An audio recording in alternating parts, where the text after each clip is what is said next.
చాలు ప్రతి ఒక్కరు కూడా మత్తయి సువార్త 21వ అధ్యాయము 3వ వచనం నుండి ప్రతి ఒక్కరు కూడా చూడాల్సిందిగా కోరుకుంటున్నాను. ఒకసారి మరలా చూడండి. ఎవడైనను మీతో ఏమైనను అనిన ఎడల అవి ప్రభువునకు కావలసి ఉన్నవని చెప్పవలెను. వెంటనే అతడు వాటిని తోలి పెట్టునని చెప్పి వారిని పంపెను. ఓకే, మనం మొన్నటి దినాన 1వ వచనాన్ని 2వ వచనాన్ని చూసుకున్నాము. మొదటి వచనంలో మీకు అందరికీ చాలా క్లియర్గా ఆల్రెడీ ఆడియో మనము అది యూట్యూబ్లో కూడా పెట్టడం జరిగింది. మొదటి వచనంలో యేసుక్రీస్తు ఎందుకు యెరూషలేమునకి వచ్చినటువంటి ప్రాముఖ్యత ఏంటి అనేదాన్ని మనం నేర్చుకున్నాము. యేసుక్రీస్తు యెరూషలేమునకి చాలాసార్లు వచ్చాడు, కానీ ఈసారి రావడం అనేది ప్రత్యేకంగా, అంటే ఈసారి వచ్చినటువంటి విధానము వేరు, అంత ముందు వచ్చినటువంటి విధానము వేరు. ఈసారి యేసుక్రీస్తు యెరూషలేముకు ఎందుకు వచ్చాడు అని అంటే తనను తాను రాజుగా కనుపరుచుకోవడం కొరకు వచ్చాడు అనే విషయాన్ని మనం మొదటి వచనంలో చూసుకున్నాము. 2వ వచనంలో మనం ఏం చూసుకున్నామంటే గాడిద పిల్లను దేవుడు ఎందుకు ఎంచుకున్నాడు అంటే, గాడిద అనేది నార్మల్గా జంతువులన్నిటిలో కొంచెం తక్కువగా మనము చెప్పుకోవచ్చు. అంతేకాకుండా మన పాత నిబంధనలో చూస్తే గాడిదను నార్మల్గా బలి అర్పించడానికి కూడా అది పనికిరాదు. ఒకవేళ ఒకళ్ళు ఇంట్లో గాడిదలు ఎక్కువగా ఉన్నాయనుకోండి, గాడిదలు ఎక్కువగా ఉంటే వాళ్ళు ఏం చేస్తారంటే గాడిదలకు బదులుగా వాళ్ళ ఇంట్లో వేరే వాళ్ళ దగ్గర పావురాలను కానీ లేకపోతే గువ్వల్ని కానీ వాళ్ళు బలి అర్పించాలి అని అంటే మేకలను, గొర్రెలను, పావురాలను, పవిత్రమైన జంతువులు ఏదైతే ఉన్నాయో వాటిని మాత్రమే వాళ్ళు ఇవ్వాలి. అయితే ఇక్కడ మనకి ఒకవేళ పాత నిబంధన కాలంలో ఏదైనా పాపం చేస్తే బలులను అర్పించేది కాబట్టి, ఒకవేళ బలి ఇవ్వాలనుకుంటే వాళ్ళు ఏం చేయాలి? బలి ఇవ్వాలి అనుకుంటే ఒకవేళ వాళ్ళ ఇంట్లో గాడిదలే ఎక్కువగా ఉంటే వాటికి బదులుగా వీళ్ళు ఎక్స్టెండ్ చేసుకొని వాళ్ళు ఇచ్చేవాళ్ళు. ఈ విధంగా మనము చూసుకుంటే గాడిదకు మనకి పాత నిబంధనలో చూస్తే అంతగా ఎక్కువ ప్రాముఖ్యత ఇచ్చినట్టుగా, అంటే బలికి అది పనికిరాదు. అంతేకాకుండా బలికి పనికిరాదు అని అంటే అది అపవిత్రమైన జంతువుగా మనం చూసుకోవచ్చు. అయితే యేసుక్రీస్తు ఓన్లీ ఎందుకు గాడిదని ఎంపిక చేసుకున్నాడు అని అంటే మనం 2వ వచనంలో మన గూగుల్ మీట్ పెట్టుకున్న రోజు నేను చెప్పాను. ఎందుకు అని అంటే గాడిదను దేవుడు ఎందుకు తీసుకున్నాడంటే మన జీవితానికి సాదృశ్యంగా దాన్ని తీసుకోవాలి. ఒక గాడిద అక్కడ కట్టబడి ఉంది.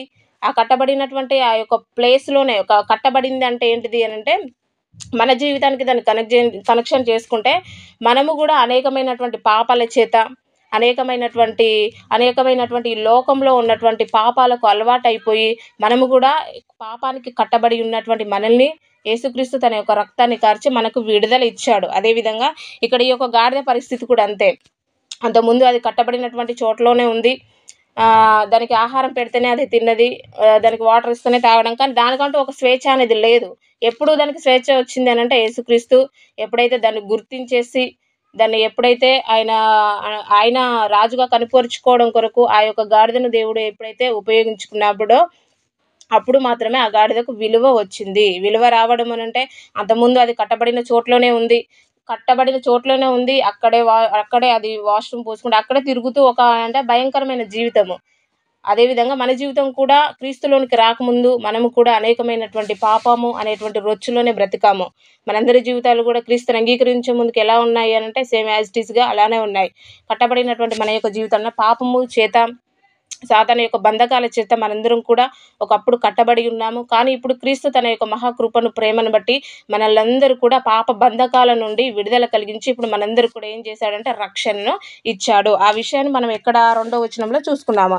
ఈరోజు మనం 3 నుండి 11 వచనాల వరకు చూసుకొని క్లోజ్ చేసుకుందాము. ఎవడైనను మీతో ఏమైనను అనిన ఎడల అవి ప్రభువునకు కావలసి ఉన్నవని చెప్పవలెను. వెంటనే అతడు వాటిని తోలి పెట్టునని చెప్పి వారిని పంపెను. అయితే ఒకవేళ మీరు ఆ గాడిదను తీసుకోవడానికి వెళ్ళినప్పుడు అక్కడ ఉన్నటువంటి ఆ ప్రజలు కాదు, ఎవరింటికనైతే గాడిద కట్టబడి ఉందో ఆ ఇంటికి వెళ్ళేసి ఆ గాడిద మాకు కావాలి అని అడగగానే వెంటనే ఇవ్వరు కదా. నార్మల్గా ఒకవేళ మన ఇంట్లో ఏదైనా జంతువు ఉందనుకోండి, వేరే వాళ్ళు ఎవరైనా వచ్చేసి అడగగానే మనం వెంటనే ఇచ్చేస్తాం. ఏంటి? ఇవ్వము. మనం అడుగుతాము. ఎందుకు అంటే మీకు ఎందుకు అనేసి, మా జంతువు మీకెందుకు ఇవ్వాలి, ఒకవేళ మీకు మా జంతువుని ఇస్తే మరలా ఇస్తారా లేదా అనేటువంటి డౌట్స్ కూడా మనకు వస్తాయి. అదేవిధంగా ఇక్కడ యేసుక్రీస్తు ముందే చెప్పాడు శిష్యులకు ఏమనంటే మీరు వెళ్ళండి, అడగండి, వాళ్ళు అడిగితే ఖచ్చితంగా ఇస్తారు. ఎందుకు ఇస్తారు అని అంటే మనం కొంచెం వెనక్కి వెళ్ళి ఆలోచిస్తే యేసుక్రీస్తు యెరూషలేములోనికి చాలాసార్లు వచ్చాడు. యేసుక్రీస్తు యేసుక్రీస్తు తెలవదు అనేటువంటి అంటే అక్కడున్న అప్పుడు యెరూషలేం పట్టణంలో ఉన్న వాళ్ళకి కానీ, యెరూషలేం చుట్టుపట్ల ఉన్న ప్రజలందరూ కూడా యేసుక్రీస్తు తెలవదు అనేది ఉండదు. ఎందుకనంటే యేసుక్రీస్తు ప్రతి ఒక్కరికి కూడా తెలుసు. ఎందుకనంటే ఆయన యేసుక్రీస్తుని వెంబడించింది ఒక ఊరికి యేసుక్రీస్తు వెళ్ళాడనుకోండి, ఆ ఊర్లో గ్రామంలో ఉన్న వాళ్ళందరూ కూడా వెంబడించారు. ఎందుకు వెంబడించారంటే వాళ్ళకు ఏదైనా అవసరం తీరడం కొరకు, స్వస్థతల కోసం. అలా చూస్తే యేసుక్రీస్తు అంటే అది యెరూషలేం పట్టణము, ఆ చుట్టుపట్టున్న గ్రామాలు మొత్తం ఆయన గురించి స్ప్రెడ్ అయిపోయింది. ఇంకా ఆయన తెలియదు అనే వాళ్ళు ఎవరు ఉండరు.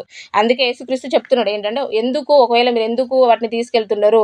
ఆ యొక్క గాడిద మీకు ఎందుకు మీరు తీసుకెళ్తున్నారంటే మీరు ఏమని చెప్పాలి అనంటే, అది క్రీస్తుకు కావాలి. క్రీస్తుకు కావాలి అనంటే వాళ్ళకి క్రీస్తు గురించి తెలియాలి. క్రీస్తు గురించి మరి వాళ్ళకి తెలుసా అంటే వాళ్ళకి తెలుసు కాబట్టే దాన్ని వదిలిపెట్టారు. ఎలా తెలుసు అనంటే అప్పుడు ఉన్నటువంటి ఆ ప్రదేశంలో క్రీస్తు తెలియదు అంటే క్రీస్తు ఇంకా తెలియని వ్యక్తి అనేది తెలియని వ్యక్తి అనే వాళ్ళు ఎవరు ఉండరు. ఎందుకు ఉండరు అనంటే అప్పుడు ఆయన చేసిన అద్భుతాలను బట్టి గానీ, కార్యాలను బట్టి గానీ అవన్నీ కూడా వాళ్ళందరూ కూడా చాలా మందికి స్ప్రెడ్ అయిపోయింది. చాలా మంది కూడా చూసారు కాబట్టి ఆయన తెలియదు అనేటువంటి వ్యక్తి ఉండరు. కాబట్టి ఇది క్రీస్తు కావాలని ఒకవేళ మీరు అడిగితే ఖచ్చితంగా వాళ్ళు ఇస్తారు. ఎందుకంటే క్రీస్తు గురించి వాళ్ళందరికీ తెలుసు. యేసుక్రీస్తు ఈ లోకానికి వచ్చినటువంటి వర్క్ మనందరికీ తెలుసు. యేసుక్రీస్తు ఈ లోకానికి వచ్చి ఎవరినైనా తిట్టాడంటే ఎవరిని తిట్టలే, ఎవరినైనా కొట్టాడంటే ఎవరిని కూడా అందరికీ మంచినే చేశాడు.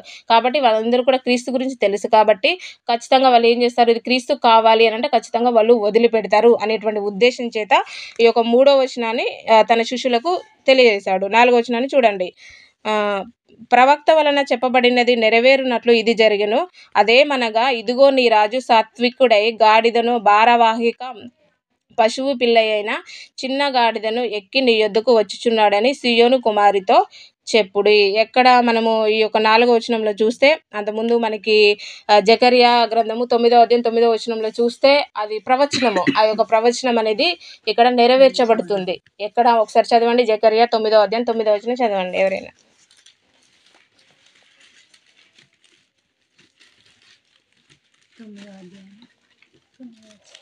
సీయోను నివాసులారా బహుగా సంతోషించుడి, యెరూషలేము నివాసులారా ఉల్లాసముగా ఉండుడి.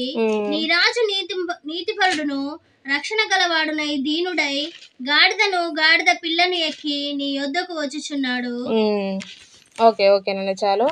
మనకి జకర్యా గ్రంథంలో అంతకు ముందుగానే ఓన్లీ జకర్యా గ్రంథం అనే కాదు, మనకి చాలా చోట్ల యేసుక్రీస్తు పుట్టుక గురించి కానీ, యేసుక్రీస్తు లోకానికి వస్తాడు అనే విషయాలను చాలా ప్రవచనాల రూపంలో మనకి పాత నిబంధనలో చాలా విడుదల చేయబడ్డాయి. అవన్నీ కూడా కొత్త నిబంధనలో నెరవేర్చబడుతూ వచ్చాయి. అయితే ఈ యొక్క సందర్భాన్ని కూడా జకర్యా గారు ముందుగానే చెప్పారు. జకర్యా గారు కంటే ముందుగానే మనకి కొన్ని సందర్భాలలో కూడా కొంతమంది భక్తులు ప్రవచించి ఉన్నారు దీని గురించి. కానీ మనం ఇదొక రెఫరెన్స్ చూసుకుందాము. మరలా ఒకసారి చూడండి, ఎవరైనా చదవండి. సీయోను నివాసులారా బహుగా సంతోషించుడి, యెరూషలేము నివాసులారా ఉల్లాసముగా ఉండుడి. నీ రాజు నీతిపరుడును రక్షణ గలవాడును దీనుడునై గాడిద పిల్లను ఎక్కి నీ యొద్దకు వచ్చుచున్నాడు. ఓకే, ఇక్కడ ఏమని చెప్పాడంటే ఒక రాజు ఆ రాజుకు ఉండాల్సినటువంటి లక్షణాలు, క్వాలిటీస్ అన్నీ కూడా ఈ వచనంలో చెప్పాడు. నీ రాజు అంటే మనం స్టార్టింగ్లో చూసుకున్నాం. రాజులు అనంటే వారి యొక్క విధానం, అంటే వారు జీవించేటువంటి విధానం వేరు. రాజులు అంటే రాజ గృహాలలో వాళ్ళు నివసిస్తారు. వాళ్ళు తినేటువంటి ఆహారం కానీ, వాళ్ళు కట్టుకునేటువంటి వస్త్రాలు. సిగ్నల్ లేదురా.